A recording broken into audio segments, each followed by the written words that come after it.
Hay varias profecías mesiánicas en el Antiguo Testamento, pero hay dos que destacan principalmente, dos muy extraordinarias. Una está en el profeta Isaías 53 y otra en el Salmo 22. Lo peculiar del caso es que la primera profecía nos revela la visión de Dios sobre el proceso de la cruz y cuál fue el propósito del sacrificio de Jesús. Qué terrible sería si Dios no hubiese dispuesto que el profeta Isaías silenciara ese capítulo 53. Cuán vacío habría quedado para que pudiésemos entender el propósito de la cruz de Cristo. Y el Salmo 22 también es maravilloso porque nos relata cuál fue la perspectiva de Cristo, lo que sentía Jesús en la cruz y lo que padeció en la cruz. 1000 años antes, David escribe un misterioso salmo que no entendemos cómo es que él pudo escribir con esos detalles, porque no eran los detalles que él había vivido.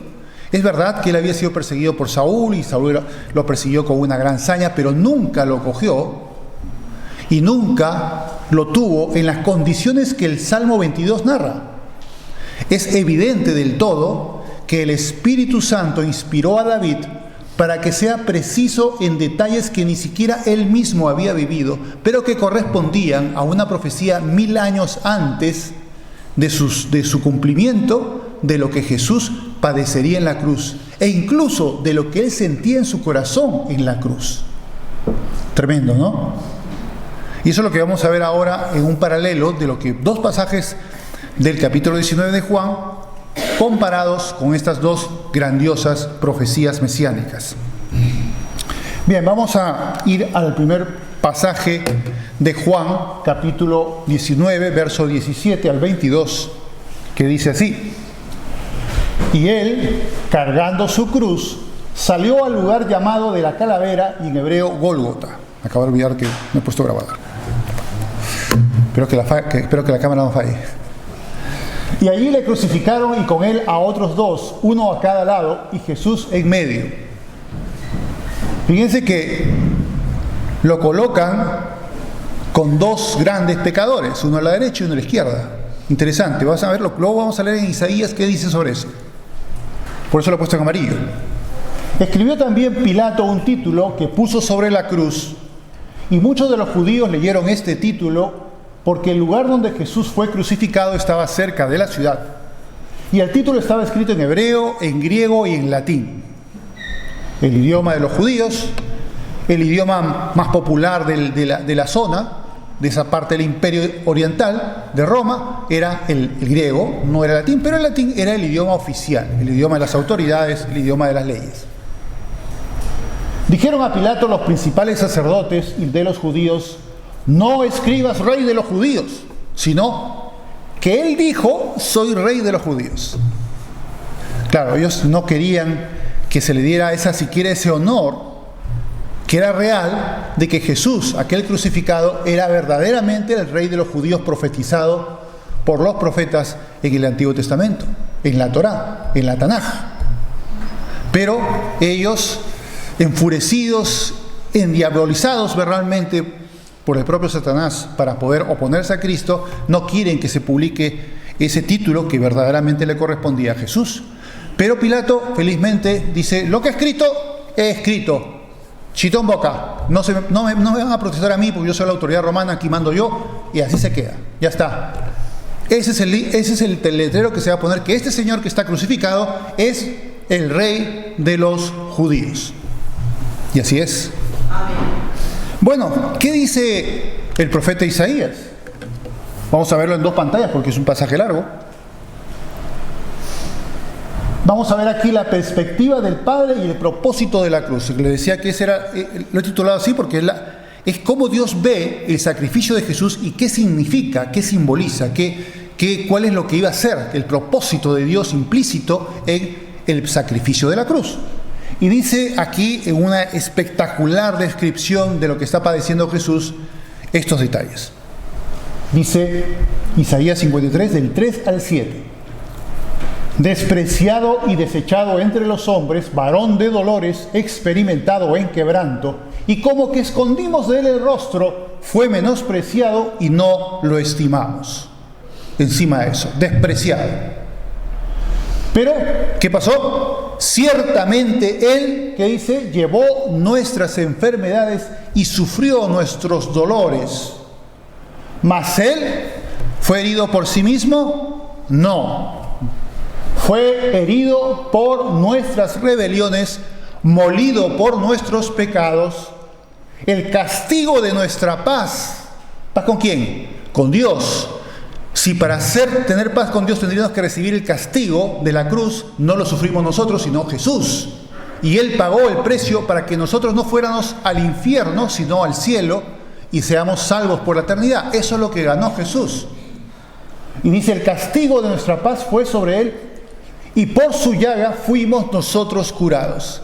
La llaga de Jesús, y no era una sola llaga, eran muchísimas llagas, porque esa espalda, los glúteos y las piernas de Jesús estaban destrozadas por esos 39 latigazos que eran parte, prerequisito, por cierto, para ir a la cruz, porque una de las cosas que ellos buscaban, los romanos, es que el crucificado ya estuviera desangrándose en la cruz, para que muriera en la cruz. No solo por la asfixia que producía la posición tan incómoda, sino que también por el desgaste y el sangrado que tenía que padecer el crucificado luego de los 39 latigazos. Y al parecer, algunos pues morían antes, otros morían después, otros podían durar más de un día o hasta 2 días, pero por lo general ya solamente en la flagelación era suficiente para matar a la persona. Y en esos látigos que tenían puntas de afilado hueso, desgarraban no solo la piel, sino el músculo. O sea que toda su espalda y toda la parte de atrás de su cuerpo era un conjunto de rayas terribles, llenas de llagas que estaban sangrando. Y por eso cuando el Señor dice, yo tengo sed, es porque ha perdido mucha sangre. Cuando uno tiene mucha sed, es porque ha perdido sangre. Es un síntoma. Y Jesús lo estaba ahí. O sea que por sus llagas, podríamos decir, fuimos nosotros curados. Angustiado él y afligido, no abrió su boca. Y es verdad, ¿no? Vemos cómo en la entrevista con Pilato él también calla en algunos momentos, y Pilato dice, ¿por qué? Es que a mí no me hablas, ¿no? Y cuando estuvo ante Caifás y ante Anás, tampoco dijo, ¿no? Prácticamente no habló mucho, estuvo bastante callado, e incluso les acusaban, y él, mudo. Sabía que él ni siquiera estaba tratando de defenderse, que eso era necesario para que se cumplieran los propósitos de Dios de redimirnos. Y dice, como cordero fue llevado al matadero, y como oveja delante de sus trasquiladores se enmudeció y no abrió su boca. Clavado a lo que sucedió finalmente. Luego dice Isaías 53, 3 al 12, la continuación. Yo creo que ahí me he equivocado, la cita no debe ser un verso posterior, a ver, no, del 8 al 12, es del 8 al 12. Bueno, dice, por cárcel y por juicio fue quitado, y su generación, ¿quién la contará? Porque fue cortado de la tierra de los vivientes, y por la rebelión de mi pueblo fue herido. Todo lo que pongo en amarillo tiene que ver con el propósito de la cruz, de la crucifixión de Jesús. ¿Por qué? ¿Por qué? ¿Por qué? ¿Por qué padeció? Y ahí está el por qué. Por la rebelión de mi pueblo fue herido, y se dispuso con los impíos su sepultura, mas con los ricos fue en su muerte. Bueno, felizmente José de Arimatea, que era un hombre rico, se dio una tumba que no era de pobres, de ricos, y fue ahí sepultado Jesús. Por eso dice eso. O sea, fíjese los detalles precisos de Isaías en relación a esto. Mas con los ricos fue en su muerte, aunque nunca hizo maldad ni hubo engaño en su boca. Él no pecó, jamás. Con todo eso, Jehová quiso quebrantarlo. Ahora, curiosamente, era importante que el sacrificado por nuestros pecados sea alguien sin pecado. Era el cordero sin defecto, tal como decía la ley. Un cordero que tuviera algún defecto no era admitido al sacrificio, menos al día de la expiación, el Yom Kippur, una vez al año. en que él se hacía un sacrificio por todo Israel. Pues no, tenía que ser un cordero perfecto, sin defecto. Y aquí tenemos a Jesús, el hombre sin pecado. Y hay más cosas que decir sobre esto, pero ya lo diré en otro mensaje. Es el que va a la cruz, expedito para ir a la cruz por esto, porque no tenía pecado. Si él hubiese pecado un solo pecadito, una sola transgresión, que no sucedió felizmente, porque él era Dios, pero no sucedió. Si hubiese sucedido, no hubiese sido sacrificio acepto ante Dios. No hubiese podido morir por nuestros pecados. Pero no, él sí cumplió la ley perfectamente. Cuando haya puesto su vida en expiación por el pecado, verá linaje, vivirá por largos días. ¿Y eso qué quiere decir? ¿Cómo? ¿No se había muerto?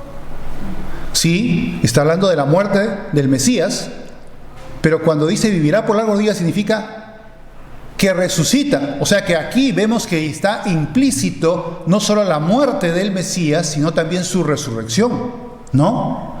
Porque si no, no tendría sentido estas palabras. Hemos hablado, fue cortado de la tierra de los vivientes. ¿Eso qué significa? Que está muerto, ¿no? Más con los ricos fue en su muerte. Se murió, ¿no es verdad? O sea, evidentemente dice que el Mesías se murió.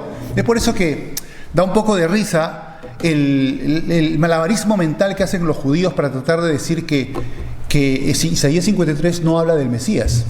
Porque claro, ellos no reconocen a Cristo como el Mesías. Y se esfuerzan y dicen, no, es que el siervo de Jehová es Israel. Pero aquí no se está hablando de un pueblo, está hablando de una persona, con toda claridad. Ahí es verdad que también hay otros pasajes que sí se usa el término siervo como Israel, pero aquí está hablando del siervo de Jehová. Y es un siervo distinto, es un siervo que es una persona que muere y una persona que resucita como lo estamos viendo ahora. Por lo tanto dice, repito, verá linaje, vivirá por largos días y la voluntad de Jehová será en su mano prosperada. Verá el fruto de la aflicción de su alma y quedará satisfecho, dice.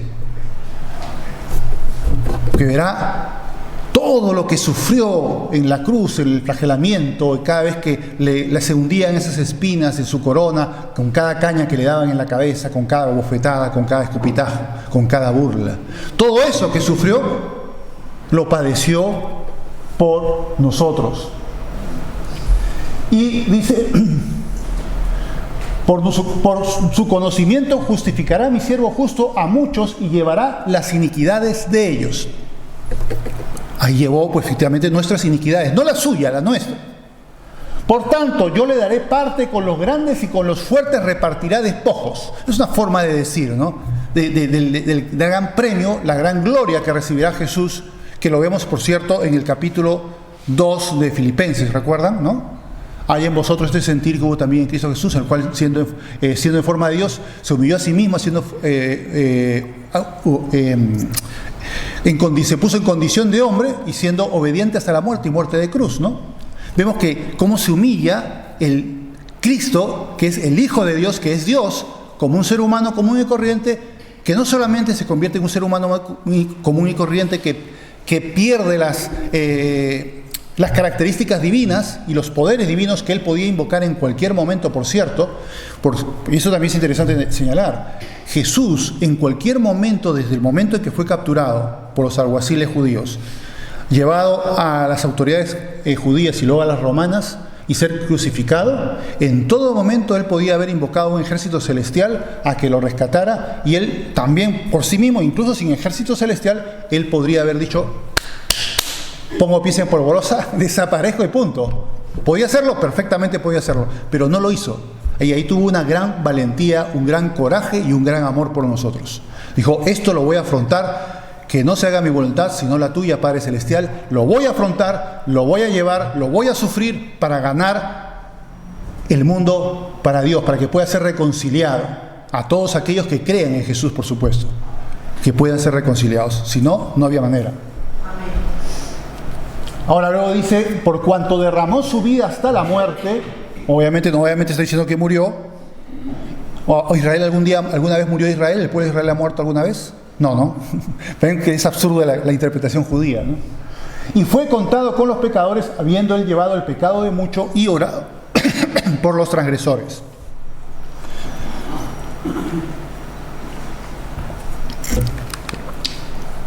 Ahora vamos a ver este otro pasaje, el segundo. Dice Juan 19, 23 al 2. Cuando los soldados hubieron crucificado a Jesús, tomaron sus vestidos e hicieron 4 partes, una para cada soldado. Tomaron también su túnica, la cual era sin costura, de un solo tejido de arriba abajo. Entonces dijeron entre sí: no la partamos, sino que echemos suerte sobre ella a ver de quién será. Esto fue para que se cumpliese la escritura que dice: repartieron entre sí mis vestidos y sobre mi ropa echaron suertes. Y así lo hicieron los soldados. ¿Dónde está la profecía de esto? Dice que hay una profecía, Juan, pero ¿dónde está? Bueno, pues ya lo mencionamos antes, en el Salmo 22. Ahora, voy a poner aquí el Salmo 22 compartimentado en partes, porque hay una alternancia entre el grito de angustia y el cántico de confianza en Dios. Y así se va a intercalar hasta que viene la profecía final. Este salmo, cuando tú lo lees, vas a notar que es verdaderamente misterioso. No encaja con una simple vivencia de David. Es algo que viene del Espíritu Santo, que inspiró a David para que hiciera una verdadera y increíble profecía de Jesús en la cruz. Pero fíjense cómo empieza la profecía del Salmo 22. Esto es muy impactante. Dios mío, ¿por qué me has desamparado? ¿No recuerdan que eso dijo Jesús en la cruz? ¿No? Él dijo eso. ¿Qué estaba señalando cuando decía esto? No solamente le está diciendo a la gente: señores, lo que estáis viendo y a quien estáis viendo es aquel que profetizó David en el Salmo 22, el Mesías. Pero también está revelando lo que sentía en su corazón. Porque habían 2 tipos de sensaciones, una que la podemos comprender y otra que quizás no la podamos comprender nunca. La primera es la humana, del abandono de Dios en relación a su protección y a su amor, porque el Padre había abierto las puertas para que Satanás hiciera lo que quisiera con Jesús. Y por eso dice luego: ¿por qué estás tan lejos de mi clamor? De mi salvación y de las palabras de mi clamor. Dios mío, clamo de día y no respondes, y de noche y no hay para mí consuelo. Ahora, no sé si alguna vez habéis recurrido a este salmo para poder recibir consuelo de Dios, ¿no? Yo recuerdo, yo he pasado 2 crisis en mi vida muy malas, muy terribles, y recuerdo que en la primera de ellas estaba pues clamando, prácticamente estaba en esta misma situación, y el Señor me dice: lee el Salmo 22. Y fui efectivamente a leer el Salmo 22 y me confortó el Salmo 22 y me quitó esa angustia que tenía, porque me permitió confiar en Dios. Porque vamos a ver cómo se intercala la confianza en Dios, pese a que las palabras iniciales son tremendas. Y hay personas que pueden llegar a sentir que Dios verdaderamente les ha abandonado, porque parece Dios sordo, lejos del clamor de ellos, y ellos están clamando de día y no hay respuesta de Dios. Claman de noche y no hay para ellos consuelo. Y en su sufrimiento comienzan a confundirse y el corazón comienza a cavilar. Pero el Salmo 22 te lo rearma otra vez. Por cierto, aquí pongo un apunte, ¿no? ¿Realmente abandonó Dios a Jesús? Uno diría que no, pero yo diría que sí, realmente sí lo abandonó. Temporalmente tenía que abandonarlo, porque la segunda parte que no mencionaba, por cierto, que quizás nosotros no podamos comprender, es que Jesús se iba a separar, o estaba siendo en ese momento separado del Padre Celestial, aquel por la cual tenía la eternidad en comunión. La eternidad en comunión. ¿Se imaginan lo que es para Jesús separarse del Padre? Es algo terrible. Más terrible quizás incluso que el flagelamiento y la cruz. Y allí estaba separado del Padre por causa de nosotros, porque estaba siendo culpable de pecado por nosotros, pagando por nosotros, y por eso es que Él estuvo allí en la cruz. Y fue también, no solamente en el sufrimiento, sino en la separación del Padre, en cual desgarró su corazón de sufrimiento. Y por eso vemos que sí, hubo una separación, pero fue temporal. Y el Isaías 54 nos da una pista de que eso fue temporal. Dice: Por un breve momento te abandoné, pero te recogeré con grandes misericordias. Y así fue. Bueno, ahora continuemos pues con el cántico de confianza que continúa a este grito de angustia terrible. Dice: pero tú, hablando del Padre, eres santo. Tú que habitas entre las alabanzas de Israel, en ti esperaron nuestros padres, esperaron y tú los libraste. Clamaron a ti y fueron librados, confiaron en ti y no fueron avergonzados.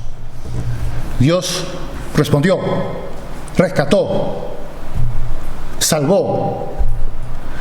Y está clamando el salmista, en este caso David, profetizando también de la confianza que pese a todo, pese a esa sensación de abandono, Dios está allí y Dios cumple sus promesas. Pero pareciera que en este caso esa promesa no se está cumpliendo, porque la situación es tan extrema, tan terrible, que nuevamente hay otro grito de angustia.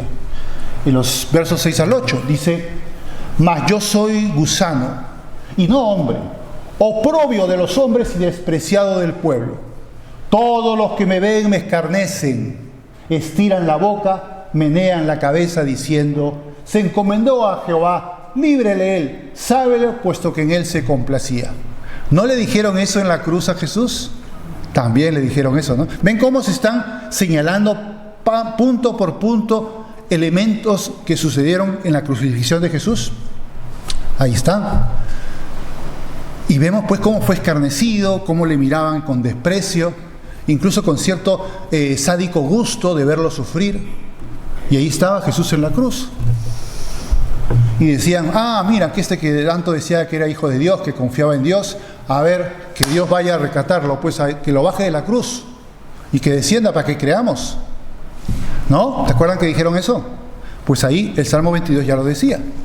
Luego viene otro cántico de confianza en Dios. Fíjense, otra vez un refuerzo. Del 9 al 11 dice: pero tú eres el que me sacó del vientre, el que me hizo estar confiado desde que estaba en los pechos de mi madre. Sobre ti fue echado desde antes de nacer, desde el vientre de mi madre, tú eres mi Dios. No te alejes de mí, porque la angustia está cerca, porque no hay quien ayude. Estoy desamparado, pero tú eres mi Dios, sigue siendo mi Dios. ¿Fíjate? ¿Cómo confía? Tú sigues siendo mi Dios, aunque parezca que estoy abandonado por ti, pero tú sigues siendo mi Dios. Luego viene otro cántico de angustia, más específico todavía, con más elementos, los versos 12 al 18 que dicen: me han rodeado muchos toros, fuertes toros de Basán me han cercado, abrieron sobre mí su boca, como el león rapaz y rugiente he sido derramado como aguas. Y todos mis huesos se descoyuntaron, mi corazón fue como cera, derritiéndose en medio de mis entrañas. Vaya colapso cardíaco que también podría estar teniendo el Señor. Y me has puesto en el polvo de la muerte, porque perros me han rodeado, me han cercado cuadrilla de malignos. Horadaron mis pies, mis manos y mis pies. ¿Lo hicieron o no? Lo hicieron, efectivamente. Lo clavaron, y los pies también. Y el Señor tenía que para poder respirar, tenía que apoyarse en sus pies, que estaban clavados con un clavo de estos de 12 o 15 centímetros. Y el dolor que sentía cada vez que tenía que respirar era muy fuerte. Contar puedo todos mis huesos, entre tanto ellos me miran y me observan. Repartieron entre sí mis vestidos y sobre mi ropa echaron suertes. ¿Pasó o no pasó eso? Los evangelios nos dicen con claridad que efectivamente eso pasó. Sobre su ropa echaron suertes, partieron una de sus túnicas, lo repartieron entre los soldados. O sea, nos da una serie de detalles como para que no se nos quede ninguna duda de que ya el ministerio y el sacrificio de Cristo estaban profetizados con absoluta claridad en el Antiguo Testamento. Y está absolutamente claro, allí estaba. Y bueno, vamos a un nuevo cántico de confianza. Fíjense lo que dice: mas tú, Jehová, no te alejes, fortaleza mía. Apresúrate a socorrerme, libra de la espada mi alma, del poder del perro mi vida, sálvame de la boca del león, y líbrame de los cuernos de los búfalos. Anunciaré tu nombre a mis hermanos, en medio de la congregación te alabaré. Los que teméis a Jehová, alabadle. Glorificadle, descendencia toda de Jacob, y temedle vosotros, descendencia toda de Israel, porque no menospreció ni abominó la aflicción del afligido. ni de él escondió su rostro, sino que cuando clamó a él, le oyó. De ti será mi alabanza en la gran congregación. Mis votos pagaré delante de los que te temen. Comerán los humildes y serán saciados. Alabarán a Jehová los que le buscan. Vivirá nuestro corazón para siempre. Qué confianza en Dios, ¿no? Pero luego va a venir una parte final que es la parte de la profecía. Y es cuando ya estábamos terminando.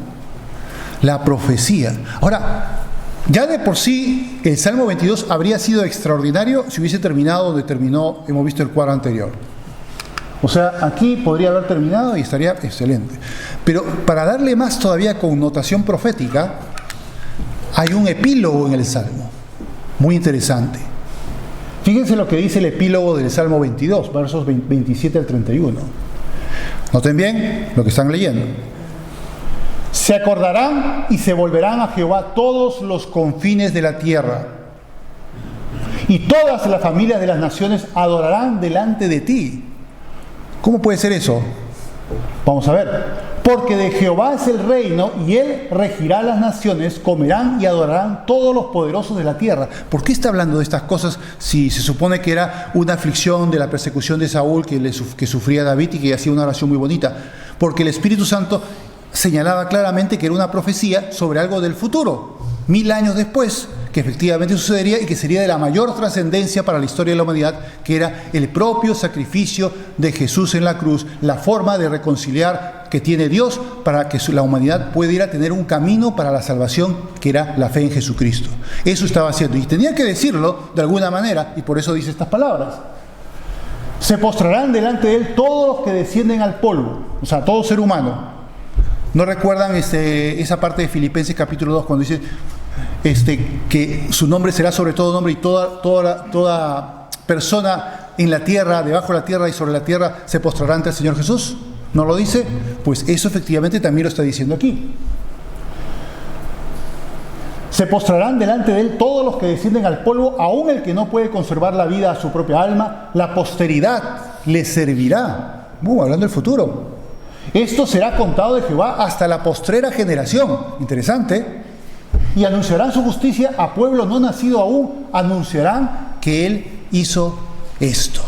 O sea, está señalando con toda claridad que esto que está narrando el Salmo es de la mayor importancia. No es un evento de la vida de David, sino el evento más trascendente en la historia de la humanidad, el sacrificio de Cristo en la cruz por nosotros.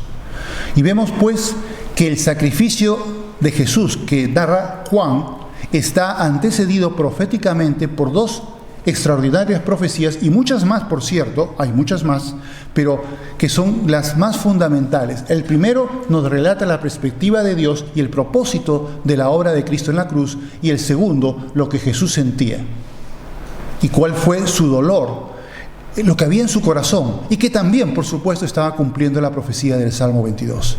Bien, eso básicamente es lo que podemos ver hoy. Ya luego veremos más sobre el tema de la crucifixión de Jesús el domingo posterior. Bien, oremos. Padre Santo, te damos las gracias por este sacrificio tan maravilloso que hizo tu Hijo amado, Señor, que está profetizado perfectamente en Isaías 53 y en el Salmo 22. Te damos gracias, Señor, porque tú preparaste desde antes de la fundación del mundo la manera en que podamos ser salvos. Y, Señor, nos has llamado también con nuestro nombre desde antes de la fundación del mundo. Te pedimos, oh Dios, que tú puedas tocar corazones de aquellos que aún no te conocen, Señor, para que ellos puedan saber lo que Cristo hizo por ellos y puedan saber que en Él hay perdón de pecados y vida eterna. Y que si no te aceptamos, si no te recibimos en nuestro corazón, lo único que nos queda por delante es la condenación. Te pedimos, oh Dios, que trabajes en los corazones de estas personas y que tú puedas verdaderamente llevarlos a Jesús. Ayúdanos, Señor, a entender esto y saber guardarlo en nuestro corazón y saber ser agradecidos por todo lo que has hecho por nosotros, teniendo en cuenta que todo lo que hagamos sea para ti y no para satisfacer nuestros propios intereses, algún afán carnal o cualquier otra cosa. Te pedimos esto en el precioso nombre de Cristo Jesús. Amén.